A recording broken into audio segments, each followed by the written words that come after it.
कुंजन, आप अपने पक्ष में कुछ कहना चाहते हो? जज साहब, आपके कानून में हर जुर्म का धारा बना है। मर्डर करने पर 302 का धारा, बलात्कार करने पर 376 का धारा, लूटपाट करने पर 412 का धारा। मैंने तो सिर्फ सच्चा प्यार किया था जज साहब, सच्चा प्यार किया था। क्या आपके कानून में दिल तोड़ने पर कोई धारा नहीं बना है? नहीं। तो आग लगा दीजिए ऐसे कोर्ट और ऐसे कानून में।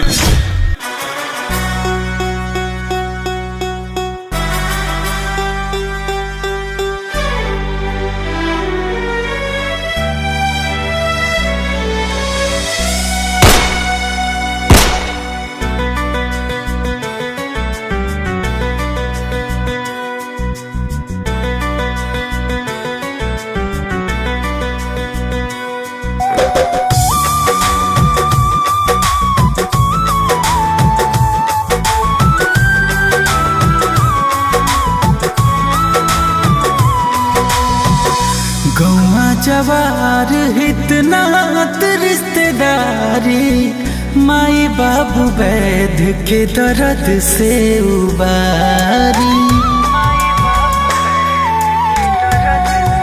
हाँ, गौवा जवार इतना रिश्तेदारी, माई बाबू वैध के दर्द से उबारी।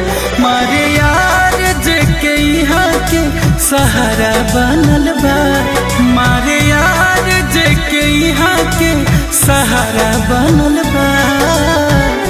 अगिया लगा दी अपना कोर्ट में हुजूर बोली, दिल तोड़ला पा कवन धारा बनल बा।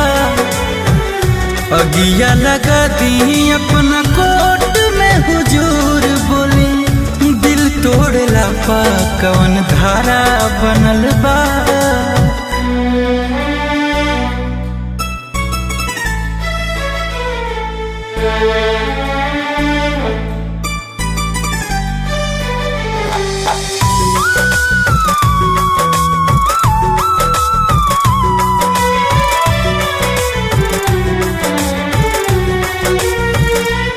आग जैसे जरेले देहिया हो, दिल से कैले रही हम सनहिया हो।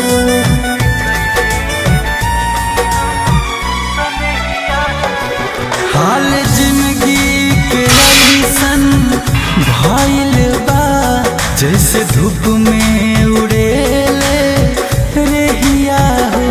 बेसुकून क्षण भर कहाँ नजारा बनल बा, बेसुकून क्षण भर कहाँ नजारा बनल बा।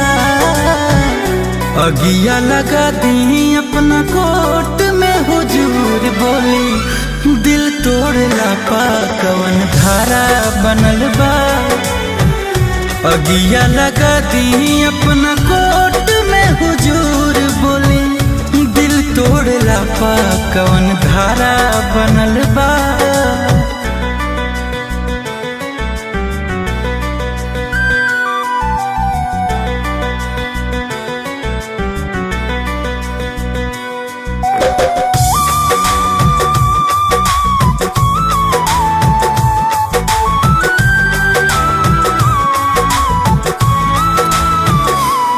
बासा जाई हुआ कोनो गलतिया के, होखे जितना सब एक एक बतिया के।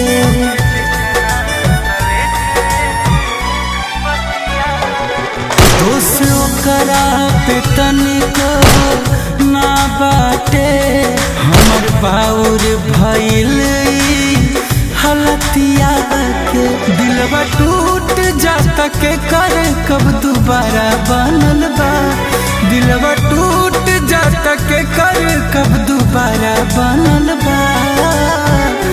अगिया लगा दी अपना कोर्ट में हुजूर बोली, दिल तोड़ला पा कवन धारा बनल बा।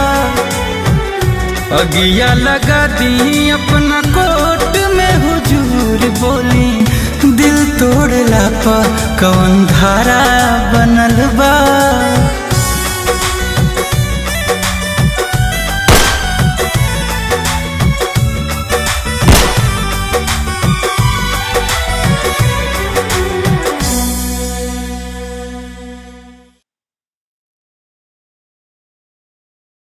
गौवा जवार हितनात रिश्तेदारी, माई बाबू वैध के दर्द से उबारी।